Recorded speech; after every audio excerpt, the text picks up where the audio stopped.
Jah, käiakse, küsitakse, helistatakse ja iga uudise peale tuleb järgmine päev jälle rohkem rahvast kohale. Kulla hind hakkas tõusma 2022. aastal ja alates sellest ajast on see kasvanud 2,5 korda. Täna hommikul siis kuld ületas dollaris $5000 piiri ja hõbe siis eelmise nädala lõpus jõudis sihukese märgilise verstapostini, milleks on $100 ja täna on siis juba $110. Et see on nagu väga kiire hinnatõus jätkub, et see on kõige suurem hinnatõus siis alates 70-ndatest väärismetallide turul. Kas te mõtlete selle peale, et võiks enda kuldehteid vahepeal müüa? 2 abiellusõrmust, 1 kõrvarõngad vist ei ole suurt väärtus. Teil on kodus kuldehteid või kuldesemeid? Ei ole? Ei, absoluutselt ei ole. Aga kas te teate kedagi näiteks lähedastest, kes investeerib kulda või kes omab palju kulda? Minu teada, minu ringkonnas mitte keegi. Aha. Kas te olete kursis sellega, et kulla hind on praegu rekordtasemel? Jaa, olen loomulikult. Kas teil on endal ka kodus kulda?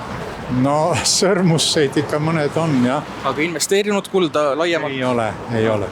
Meeldib väga kuld. Ma olen kogunud neid juba 16 aastast saadik. Kui räägitakse sellest, et kuld on rekordhinnaga, kas võib-olla paneb ka mõtlema, et järsku peaks midagi maha müüma? Kuule ei, pigem ei. Ma ikkagi ootan seda veel seda hinda. Tartus Annelinnas asuva Kullakese pandimaja juhataja tunnistab, et nende klientide arv on viimastel nädalatel märgatavalt kasvanud. Aga jah, me ikkagi näeme siin enda juures küll, et iga päevaga ikka on uued huvilised ukse taga. Mida siis inimesed tulevad siia tegema, et ostavad või müüvad või mis nad? Kes pandib, kes müüb maha? Tegelikult ütleme võib-olla isegi pooleks, et võib-olla pandivad ka, aga kuna praegu see hind on nii kõrge, et siis praegu on seda müümist nagu natukene rohkem. Ka Kuu pandimaja esindaja ütleb, et kliente on keskmisest rohkem.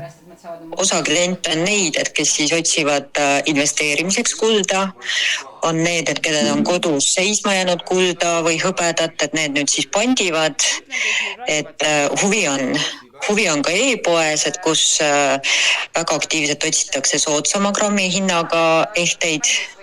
Mis siis ikkagi on kulla hinna rekordkõrgele ajanud? Seal on siis 2 trendi. Esiteks on geopoliitiline polariseerumine, et riikide omavaheline usaldus on vähenemas, ida ja lääs on polariseerumas ja selle tõttu siis paljud riigid ei taha enam hoida dollari reserve, eelkõige siis eesotsas Hiinaga. Ja need riigid siis üle maailma ostavad kokku kulda, ehk siis vahetavad dollareid kulla vastu. Ja selle tõttu on kulla siis, keskpankade kullaostud on olnud 3 aastat järjest rekordilised, viimase sajandi suurimad. Teiseks on kulla hinna tõusule kaasa aidanud see, et pangad, investeerimisfondid ja pensionifondid valivad riigi võlakirjade asemel turvalise investeeringuna aina enam kulda.